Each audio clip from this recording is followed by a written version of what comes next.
இந்திய ஆயுதங்கள் வேஸ்ட் அப்படின்னு கிண்டல் பண்ணிக்கிட்டு இருந்த அசர்பைஜான் இப்போ இந்திய ஆயுதங்களை பார்த்து பயப்பட ஆரம்பிச்சிருக்காங்க. துருக்கி கொடுத்த ட்ரோன்களை வச்சு அர்மேனியாவுடனான போரில் அசர்பைஜான் மிகப்பெரிய அளவில் வெற்றி பெற்றுச்சு. அதைத் தொடர்ந்து அர்மேனியா இந்தியா கிட்ட ஆகாஷ் ஏர் டிஃபென்ஸ் சிஸ்டம் தொடர்பான ஒரு ஆர்டரை கொடுத்தாங்க. 2022 $720 மில்லியன் அளவுக்கான ஒரு டீல் இது. இதைத் தொடர்ந்து அசர்பைஜானில் இருக்கக்கூடிய ஒட்டுமொத்த ஊடகங்களும் இந்திய ஆயுதங்கள் வேஸ்ட், அது பேப்பரில் தான் இருக்கும், ரியல் டைமில் பெர்ஃபார்ம் பண்ணாது அப்படின்ற மாதிரி விமர்சிச்சுட்டு இருந்தாங்க. ஆனால் ஆப்ரேஷன் சிந்தூர் அப்போ இந்தியா துருக்கியினுடைய ட்ரோன்கள், பாகிஸ்தானினுடைய அந்த போர் விமானங்கள், சைனாவினுடைய மிசைல்ஸ் அப்படின்னு எல்லாத்தையுமே ஆப்ரேஷன் சிந்தூர் அப்போ வானத்திலே வச்சு நியூட்ரலைஸ் பண்ணி அழிச்சு தரைமட்டமாக்குச்சு இந்த ஆகாஷ் ஏர் டிஃபென்ஸ் சிஸ்டம்.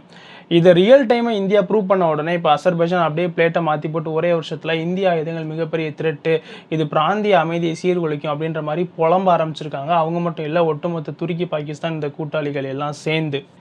நம்ம சேனலை சப்ஸ்கிரைப் பண்ண பார்க்குறவங்க சப்ஸ்கிரைப் பண்ணிட்டுங்க. ஓஹோ, அப்படியா? ஆமாடே.